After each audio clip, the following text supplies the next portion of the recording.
नमस्ते friends, Nikki's किचनमध्ये पुन्हा एकदा स्वागत. आज आपण कांद्याच्या पातीची भाजी बनवणार आहोत साध्या सोप्या पद्धतीमध्ये.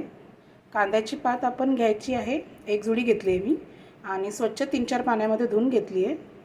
तर त्यासाठी लागणारे साहित्य, कांद्याच्या पातीचे जे कांदे असतात तेच मी कापून घेतलेले आहेत. इथे बारीक असे लसूण 4-5 पाकळ्या ठेचून घेतलेल्या आहेत.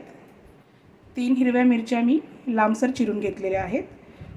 मिरची तुमच्या चवीनुसारच घ्या, बारीक किंवा लांबडी जशी पाहिजे तशी चिरून घ्या. आणि मी इकडे मुगाची डाळ अर्धा तास पाण्यामध्ये भिजत घातलेली आहे. चला तर मग बघूया फोडणीसाठी काय काय करायचं आहे. फोडणीसाठी कढई तापत ठेवली आहे मी. मीडियम आचेवर फ्लेम करायची आहे.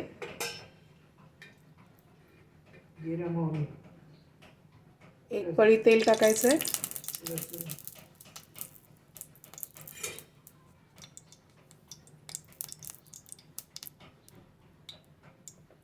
तेल चांगलं गरम झालं की लसूण मी ठेचलेला लसूण ठेचून टाकायचं आहे.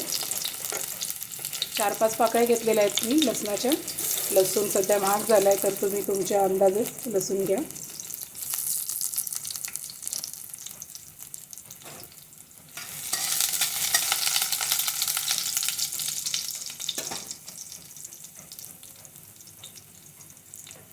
हिरवी मिरची मी लांबडी कापलेली आहे 3.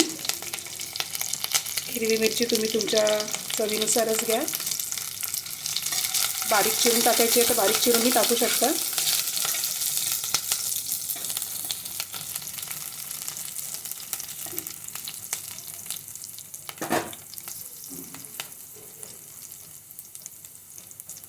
आणि आता आपण पातीच्या कांद्याचा जो कांदा असतो मी तोच घेतला आहे बारीक चिरून, तो मी टाकत आहे.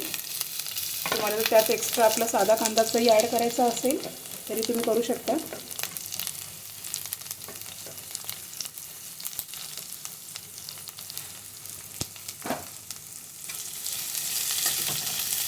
कांदा चांगला परतून घेऊया आपण. गॅसची फ्लेम आपल्याला मीडियम ठेवायची आहे. जास्त पण हाय नाही, जास्त पण लो नाही, लो टू मीडियम.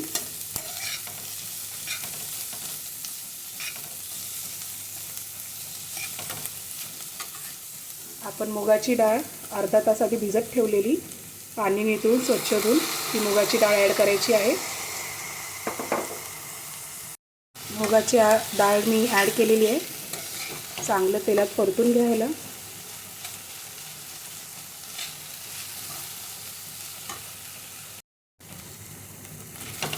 आता आपण ह्याच्यामध्ये मीठ टाकणार आहे चवीनुसार. मीठ तिखट चवीप्रमाणेच टाका.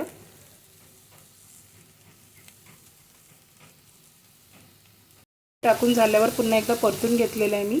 आणि आता आपण स्वच्छ धुतलेली कांद्याची पात त्याच्यात ॲड करणार आहोत.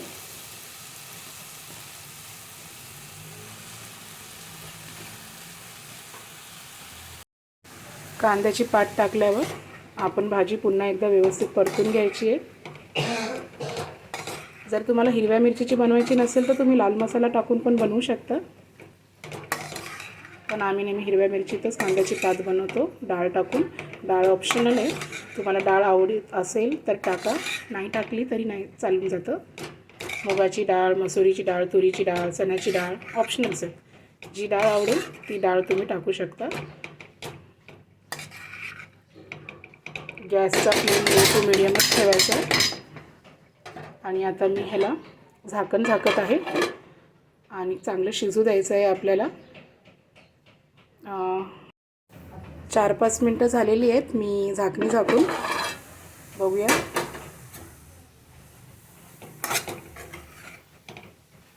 भाजी बऱ्यापैकी बनत आलेली आहे. पाणी सगळं ड्राय झालेलं आहे, जे पाणी रिलीज करतं स्वतःहूनच पालेभाज्या. तर आता फ्रेंड्स या स्टेपला आपण करणार आहोत गॅस मीडियमच आहे गॅस आपला. थोडासा लो करून घेते मी. आणि इथे मी टाकत आहे आपण जी फरसाणातनं लाल शेव आणतो ना, ती लाल शेव आपण इथे टाकायची आहे. ह्याच्याने जरा भाजीला फ्लेवर छान येतो.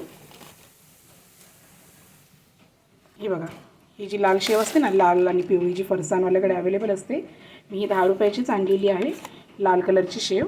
तर ही शेव आता आपण ह्या भाजीमध्ये ॲड करणार आहोत. मी सगळीच टाकत आहे, तुम्ही तुमच्या सोयीने कमी जास्त टाकू शकता. एकदा अशा पद्धतीने फ्रेंड्स भाजी करून बघा. ही शेव टाकलेली आहे. गॅसचा फ्लेम लो आहे. पुन्हा एकदा झाकण ठेवून थोडं अजून एकदा वाफवून घेऊया. टाकून 2 मिनटं झालेली आहे. गॅसचं झाकण उघडूया. भाजी पूर्णपणे बनून रेडी आहे. तर फ्रेंड्स, आपली ही कमीत कमी साहित्यात झटपट अशी कांद्याच्या पातीची भाजी बनवून झालेली आहे. तुम्ही पाहिलं की मी खूप कमी साहित्यामध्ये बनवलेली आहे. ही फक्त कांदा, हिरवी मिरची, लसूण ठेचून, मुगाची डाळ आणि वरतून गार्निशिंगसाठी मी आपली लाल शेव टाकलेली आहे. डाळ, लाल शेव हे सगळं ऑप्शनल आहे फ्रेंड्स, पण हे ह्या पद्धतीने करून बघा. नक्कीच तुम्हाला आवडेल ह्याची चव. आणि ही रेसिपी घरात नक्की ट्राय करा आणि तुम्हाला कसं वाटतं ते मला कळवा. आणि चॅनलला माझ्या सबस्क्राईब आणि लाईक जरूर करा. थँक्यू.